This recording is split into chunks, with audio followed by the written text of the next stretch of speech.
Good afternoon. I'm Anna Melder-Radice, and I am a senior advisor to the chairman and director of the Division of Public Programs at the NEH, the National Endowment for the Humanities, which is the sponsor of this room, and so pleased to welcome some amazing voices that have been heard all day long. We wish we could just do this all the time.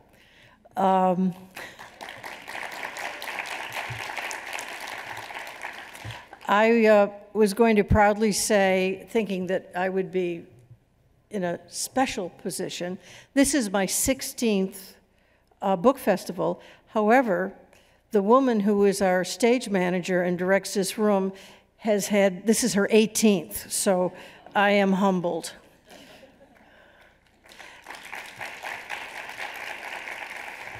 We are in for a treat. Professor Tenner's book, The Efficiency Paradox, What Big Data Can't Do, absolutely was a feel-good book for me. Now, in business school, there are all kinds of books and papers and things you've got to absorb that tell you how to do things in a better way. The word efficiency is on every other page. And it's something that is intimidating, but you feel is absolutely essential if you're going to be a success. Dr. Tenner is a very respected professor. At the moment, he's at the Lemelson Center for the Study of Invention and Innovation at the Smithsonian. He has an AB from Princeton and a PhD from Chicago. His writings, thank heavens, are everywhere. The New York Times, the Washington Post, the Wall Street Journal, the Atlantic Monthly, etc. Two other books that I would recommend you read that he has done are Tech Speak, which is 1986, and then one that's really, really amazing, Why Things Bite Back, Technology and the Revenge of Unintended Consequences. In fact, he's going to be talking about unintentional consequences, I'm sure, with us today. He's going to be exploring fields like media and culture, education, transportation, and medicine. I had to hold myself back from quoting from this book because I want him to tell you all the things that just blew my mind away. But I have to say two things. He has made me feel so much better that I write on paper as opposed to do things through a computer all the time. And that, yes, there are a few of us left. And he thinks it's important, even if you're a technology person, to do that. And second of all, I no longer feel guilty when I get into an Uber and I get upset with the driver who wants to follow the GPS instead of being logical and following directions. So you have no idea how you've lifted that pall from my shoulders. In a way, the professor, through his wisdom and his research, and I think a great sense of humor as well, allows us to stop and smell the roses. So, Professor?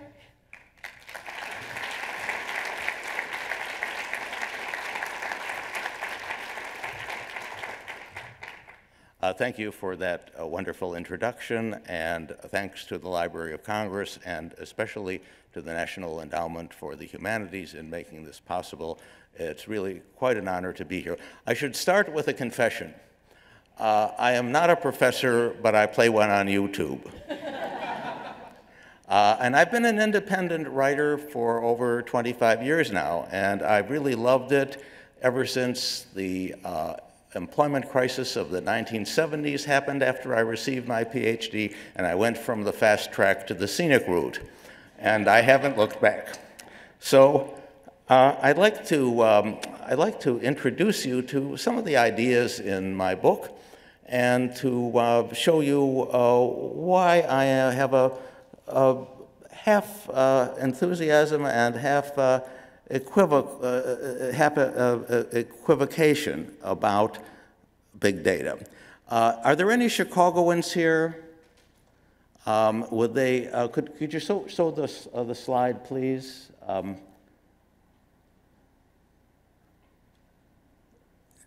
Is it? Yes. I guess it's not really behind me. The people in the center will have to look at either side. But that building is. Does anybody recognize that building? So I don't think we have Chicagoans here, but that building is one of the most interesting buildings in the United States. This is the former Reuben R. Donnelley Calumet plant that was built from 1912 to the late 1920s. And it was once one of the largest, if the not largest, printing plant in the world. And here is where Sears Roebuck catalogs and Bell System telephone directories, Life magazine, Time magazine, they all came off presses that worked with massive rolls of paper. And this was part of what I call the continuous process economy. And today this building is one of the largest server farms of the world. And it is used to route all kinds of information and transactions on the web. And so the fate of this building, which was very well equipped with extra reinforced floors and with wonderful electrical service, the fate of this building shows what's happened to our society. We've gone from a continuous production society to a platform society. And the companies that dominate our attention now are no longer AT&T, and especially not Sears Roebuck, but companies like Amazon, Google, social media companies, and the streaming companies. People have written a lot about this transition, whether it's good or it's bad, its effect on inequality, gender, all kinds of other things. My book, though, is different from other critiques of Silicon Valley. My book is not about all of the things that Silicon Valley doesn't really care about. It's about what really matters to Silicon Valley, which is efficiency. And so my argument is that pursuit of too much efficiency in the short run can make us less efficient in the long run. That efficiency is good up to a point, but it can undermine itself. Let me give you a story about my experience of this. I use a program called Waze that is now sold by Google. It's actually not sold, it's free. Or it's in return for advertising that's really impossible to look at even when you're stopped. But who can object to this? In fact, I even, starting out as a skeptic of Waze, I felt I had to try it, and I've now worked myself up to their highest category. I am Waze royalty, so if you see a little crown, if you use Waze and you see a little crown, that might be me.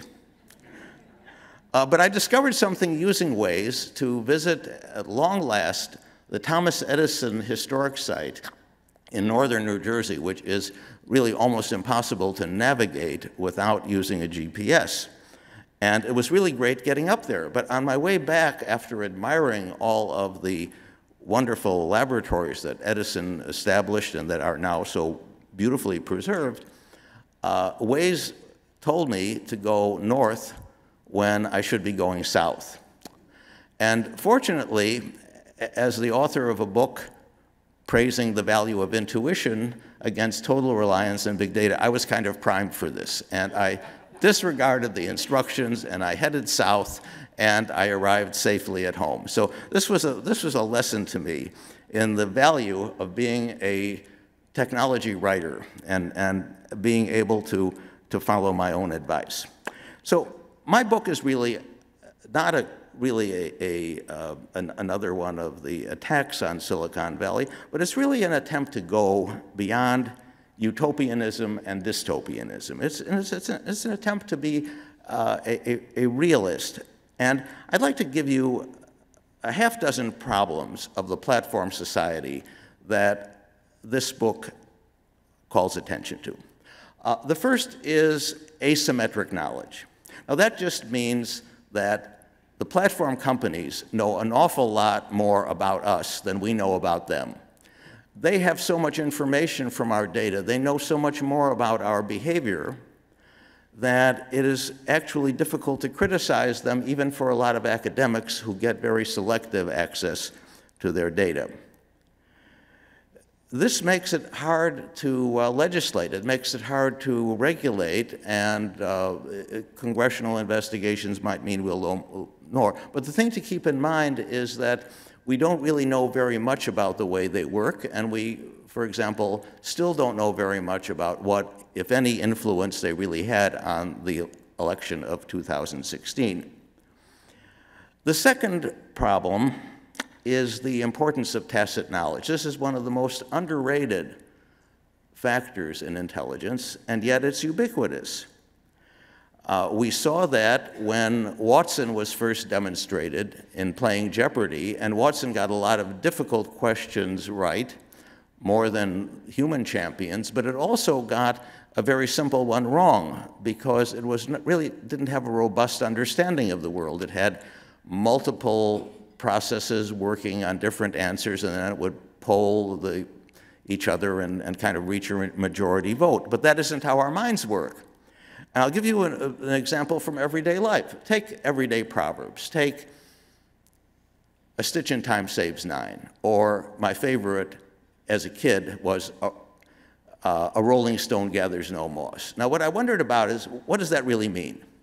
Does that mean that it is good to be a rolling stone because moss is a kind of undesirable accretion, and if you keep going, that you will not get this growing on you?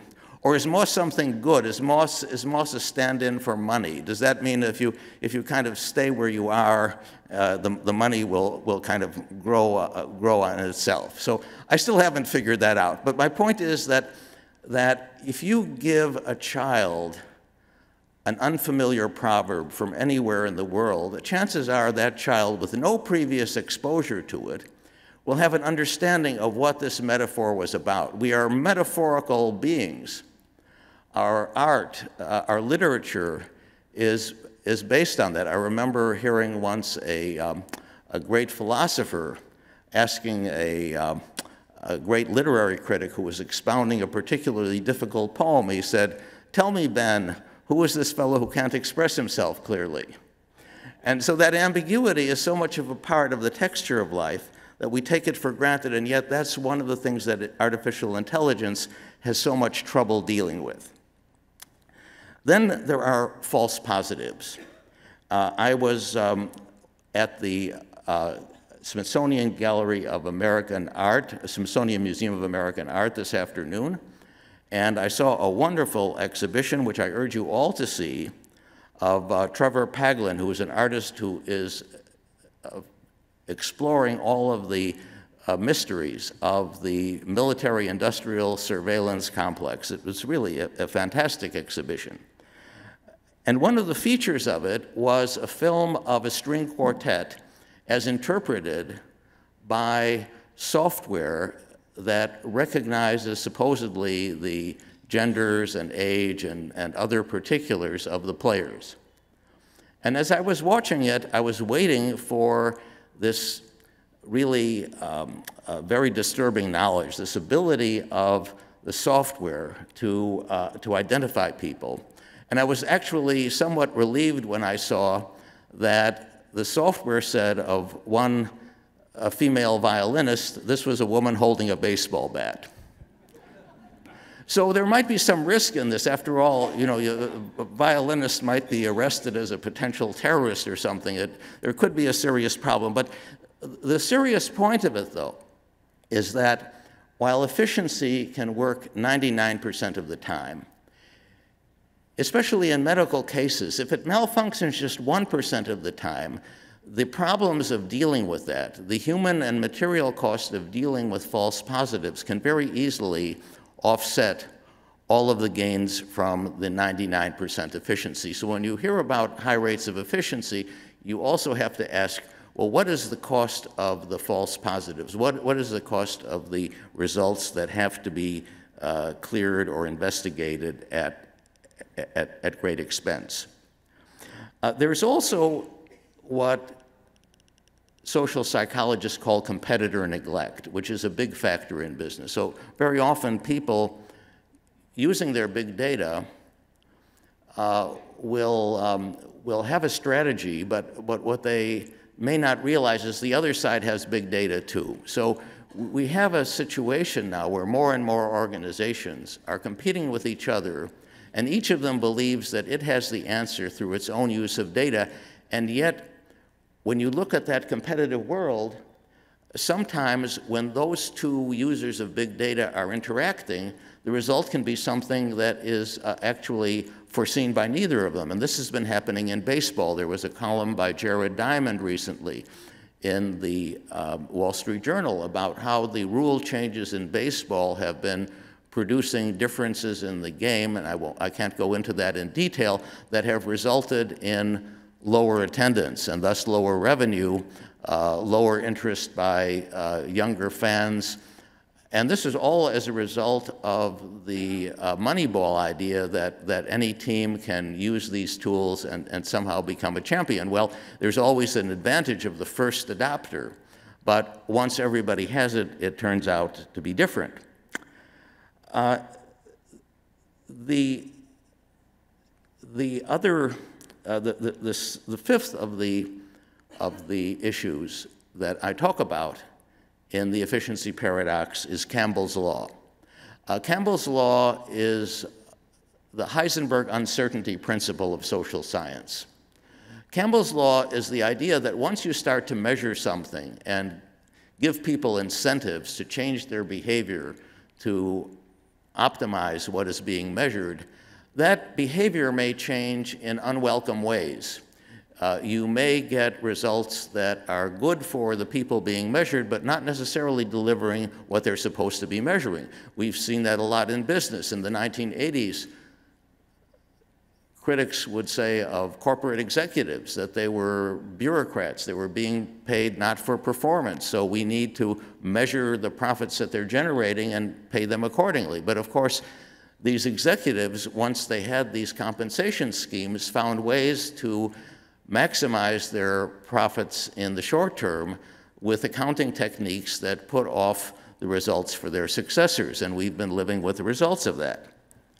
And finally, and most seriously for me, there's a trend that I call counter-serendipity. We've all known the advantages of accidental discovery. We've all been someplace as a result of some kind of error, something unexpected that has brought us into places or acquainted us with people that we've been very glad to know. I certainly have. And the problem with too much efficiency is that by following existing patterns, which artificial intelligence can do very well, it can get us into a groove that is hard to escape from. It can institutionalize the status quo. Far from being a radical departure, pattern recognition can be ultra-conservative. And it can keep us from the kinds of breakthroughs that have really enriched our lives over the centuries. Think, for example, of what traditionally made for a successful career in the Navy. Well, Hyman Rickover was a very different kind of person. He did not correspond to the pattern of successful Navy officers, but if you want an atomic submarine invented, you need a different kind of person. So even though he had great difficulties in his career because of his background, he was able to contribute something. And there is a Hyman Rickover Hall now at Annapolis that reflects that. But it isn't only in the military. Think of how many brilliant breakthrough books did not conform to what publishers and their editors, or even most readers initially, believed a book should be, and became future bestsellers and classics. Moby Dick was a huge commercial failure at first. People really wondered what had gotten into Herman Melville. And it's very well known that Harry Potter was turned down by at least 20 publishers. So something that's radical, something that's new, something that breaks with these established ways of doing things can often have a difficult time. And yet, if we're not careful, artificial intelligence can institutionalize a certain kind of stagnation. So what am I suggesting?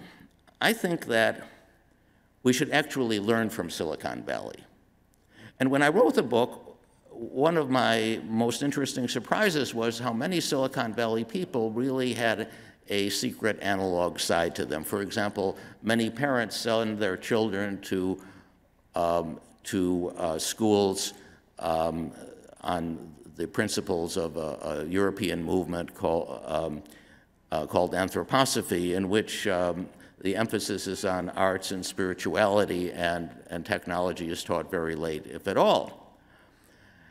And we can also learn that some of the most important decisions are really those made from instinct rather than from a rational evaluation of all factors.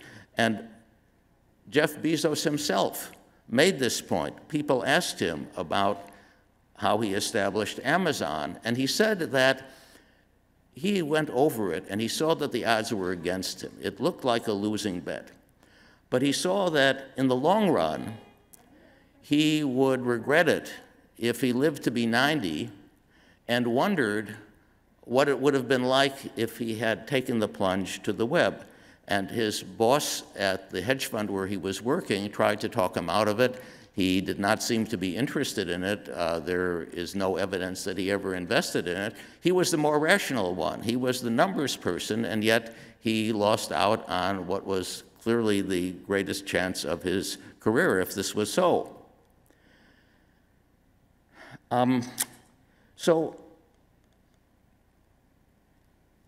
in conclusion, I would say that I'm not sure what I can contribute to understanding the world around us, which is the theme of this series of lectures.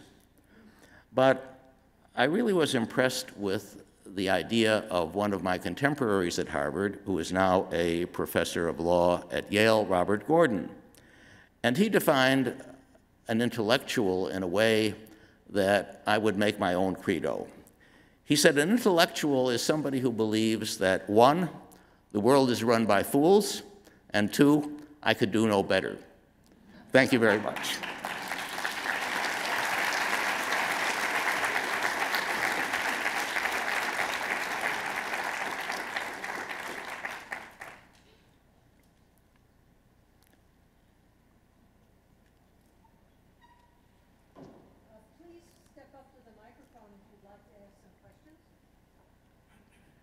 Hello, my name is Maria Ibarra, and I attend Carnegie Mellon University, and I'm doing my master's in public policy and management. I'm right here. Right. And my question is, what do you think about the idea of using the Moneyball method for public policy, and what could be its implications? I'm sorry, the method? Yeah, the Moneyball. Moneyball method. For public policy. For public policy. Well, I'm not sure how Moneyball for public policy would work in specific cases. Certainly, you could. Moneyball was very, at least initially, was very useful in finding people who did not perform that well according to the customary measures of evaluating people. It was finding more sophisticated ones. So I would suppose that you could try to use Moneyball techniques in assessing candidates or assessing people who are job candidates in the public sector. It's harder to apply Moneyball directly to policies because there is no historical database on what policies work and what policies don't. So the eras change so much that even if you compile that, you could say that, well, a policy that was really successful when the Calumet plant was turning out phone books would not necessarily be successful when they were facilitating transactions online. Okay, thank you. Thank you.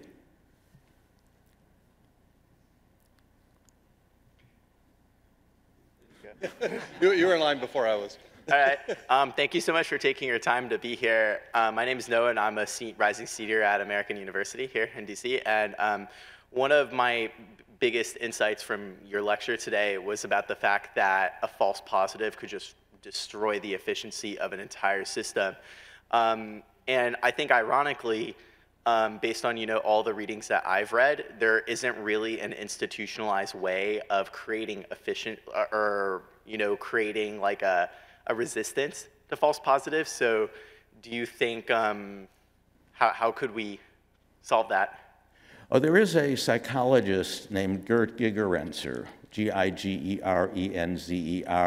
who has received less attention than Daniel Kahneman. He is not the winner of a Nobel Prize. I have great respect for Kahneman, by the way, but I think that Kahneman's ideas have sometimes been applied in a one-sided way. And so Gigerenzer is a very good counterweight. And Gigerenzer, in his works, has some very concrete suggestions about statistical techniques for discounting false positives and for reaching decisions that are more intuitively grounded. One major branch of statistics, Bayesian statistics, has intuition, your prior judgment of how likely something is, as actually one of its foundations. So there is a tendency sometimes to use Bayesian statistics as a panacea for everything. I am not a Bayesian in that sense, but I think you'll find once you look into Gigerenzer's work that there are some very concrete suggestions about dealing with the problems of false positives. Thank you so much. So a few years ago, I started noticing that a couple of neighborhoods had speed bumps starting to show up in their roads. And I'm a civil engineer, and I was kind of, wondering why that was. I wasn't using Google Maps at the time. Then I started using Google Maps, and I was in a different city, one that I hadn't driven through. And so it's directing me on these roads to get to where I had to go. And all of a sudden I ended up in this neighborhood, and I'm hitting what appeared to be newly constructed speed bumps. So it became pretty clear to me that what was going on was this is a neighborhood's reaction to suddenly being turned into an efficient route by big data. So, as civil engineers, roads are designed, interstates, state highways, and you have big buffers, things like that. And so one of the goals is actually to keep all that traffic off of those little side streets, not running through little neighborhoods with little kids and stuff playing in front yards, and keep as much of the traffic as possible elsewhere. But time is money, and as a result, it appeared that everything had been collapsed down to simple, you can save 20 seconds of time on your route by doing this, which is not really what the urban planners were intending. So anyway, it's just an observation about how big data is starting to drive that type of decision making, based on what as far as I can tell, maybe like 20-second increments. Yeah, I mean, I have followed the story of Google Maps and Waze and the battles of neighborhoods to deal with the traffic. In New Jersey, there have been towns that have posted signs, had police there to ticket people who were not there. But it turns out, because of this interaction between the technology and the unexpected reactions of people, it is really impossible to predict the actual behavior that will result from a technological innovation. Thank you.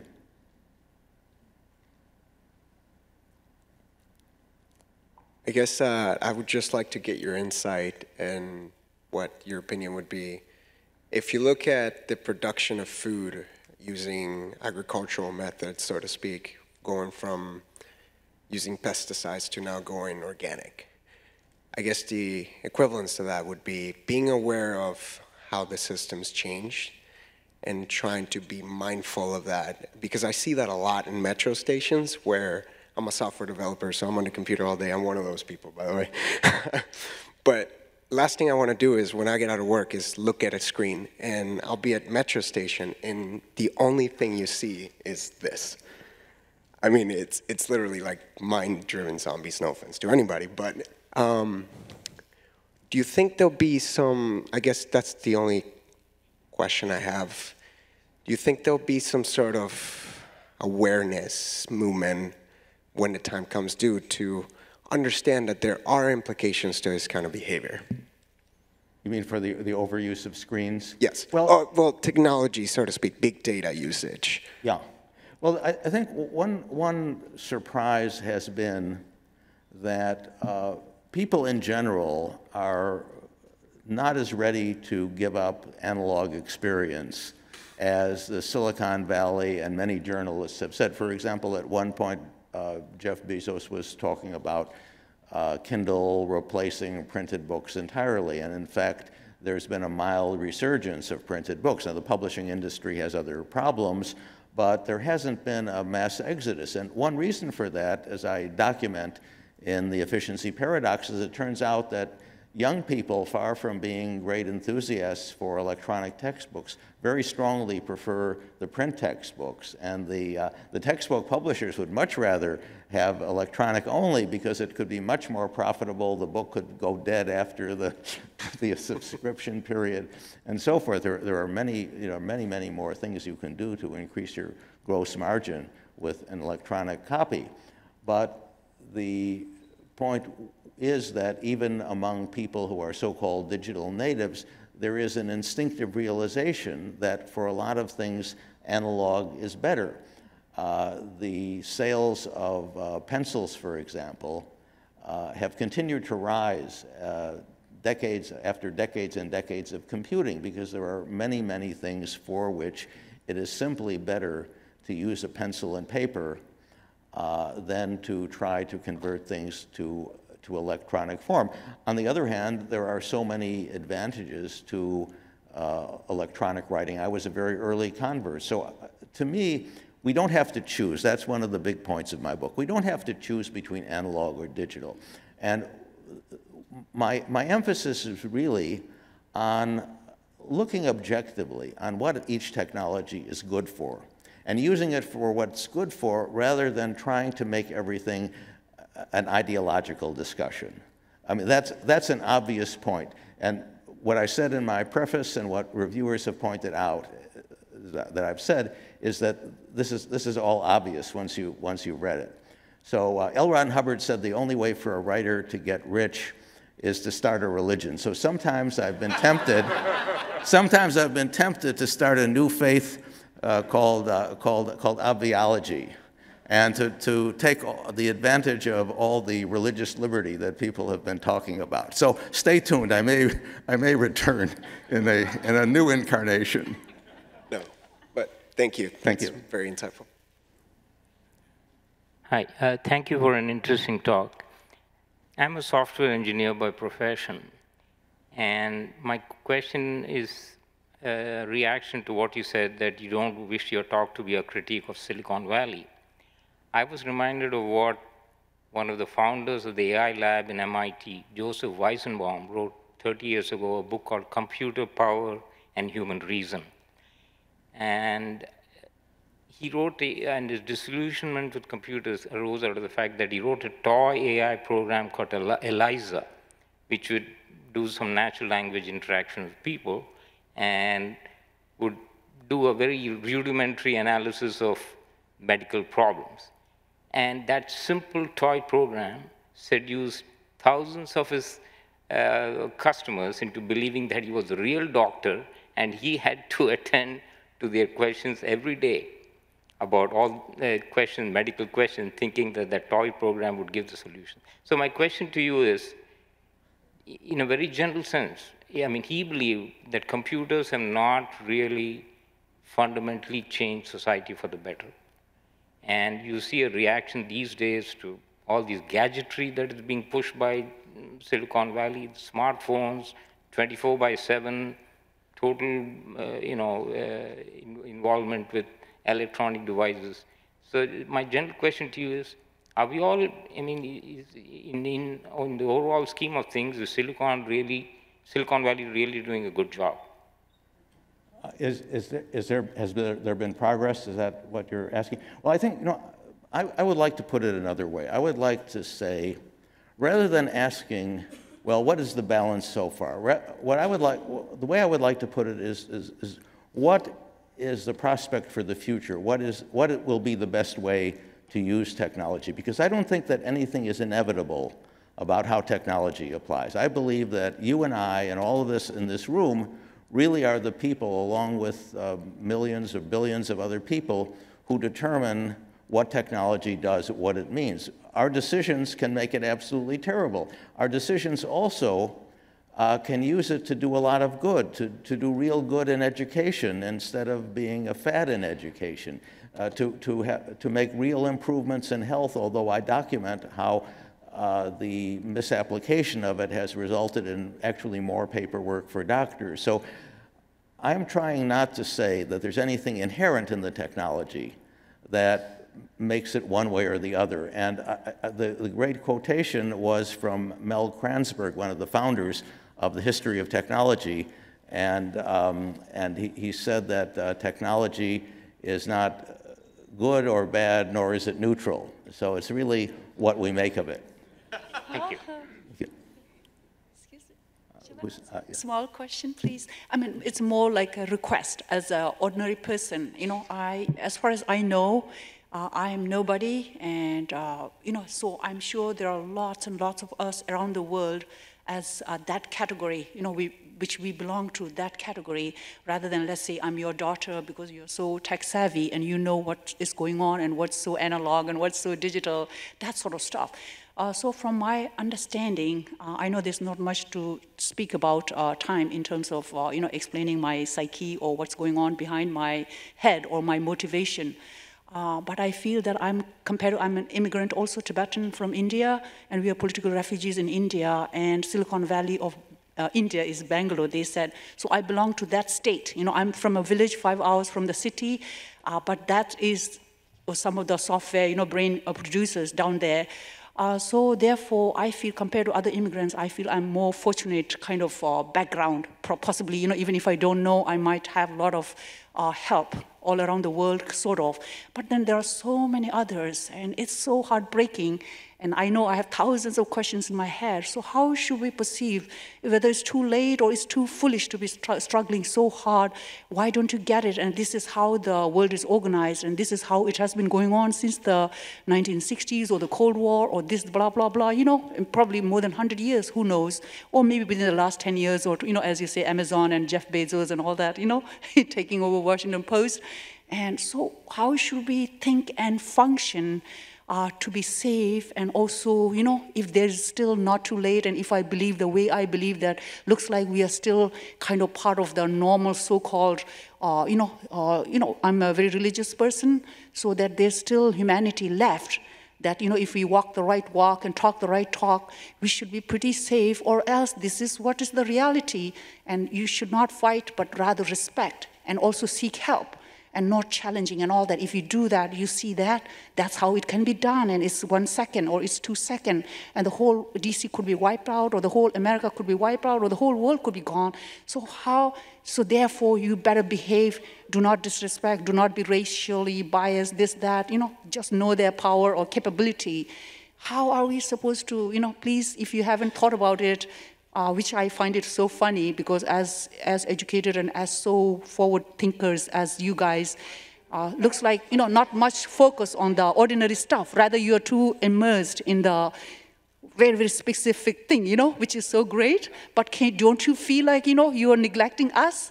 And so therefore, how should we perceive, sir, that there's still humanity left, as in, you know, I'm a Tibetan, or you're Chinese, or you're Nepalese, or you're Bangladeshi, or there's no such thing, just get on with it, you know? Yeah. Thank you. My book really does not try to answer ultimate questions. So yes, it's please really do, and let others do, please, you know, so that we can get more education to people. Yeah, I'm kind of a little bit fortunate. Thanks for your remarks. I can't really answer the deepest questions. I stick to the obvious. So thank you. Thanks. So I really appreciated what you said before about technology being neither good nor evil nor neutral. And I'm just wondering what your thoughts are on engaging policymakers who may or may not know the details of any particular new emerging technology, and how these kind of people who are making important decisions can balance precaution with, you know, taking advantage of improved efficiency and opportunities that new technologies present. That's a great question. When I was an editor at Princeton University Press, I would always cringe when somebody had a book that was intended for policymakers. Because the policymakers, I'm not sure if they read books, but they certainly don't buy them. So I was... Certainly not that kind of book, right? I was really, it was not a very favorable thing when I heard about it. And I generally don't write about government policy.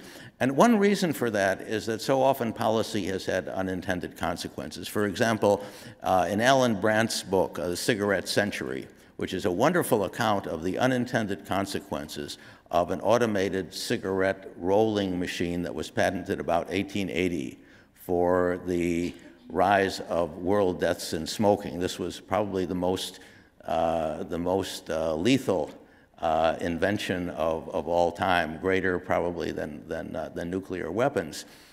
And so the problem that I've seen is that very often these policy changes, for example, breaking up James B. Duke's American Tobacco. Duke was the one who really worked with the inventor Bonsack to turn cigarette making from a hand rolling operation like cigars to something where machines could produce millions of cigarettes a day. And the federal government, they didn't object to smoking. They just thought that Duke was really hogging it and was abusing the monopoly of the machine. And so we had American tobacco broken up just as Standard Oil was broken up. And the result was that instead of a tobacco monopoly, you had an oligarchy that was even harder to dislodge. It took many years, it took decades until the Surgeon General's report. So my problem with the policy is that always there are these unintended consequences. And so my emphasis is on helping readers to understand policy for themselves.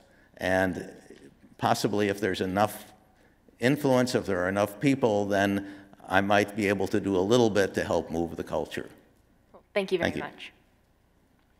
I wanted you to put together your research on Waze a little bit and some of your conclusions. I mean, I have two observations I want.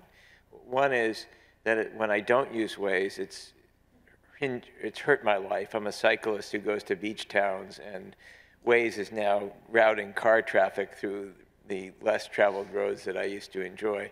And two is they'll often in a rural area put you on one very small route, but they put a lot of people on the same route, and then the whole thing kind of breaks down if there's a traffic problem. So just broadly, if you can say a couple of things about what you're finding, and more broadly the implications of other cases. You alluded to certain key findings, and I thought you were sort of going to maybe mention where else you've seen what you see happening with Waze. Thank you. Thanks. I wish I had more time, but I am. The signal is that the time is up. So I leave it to individuals to experiment with Waze. It's free.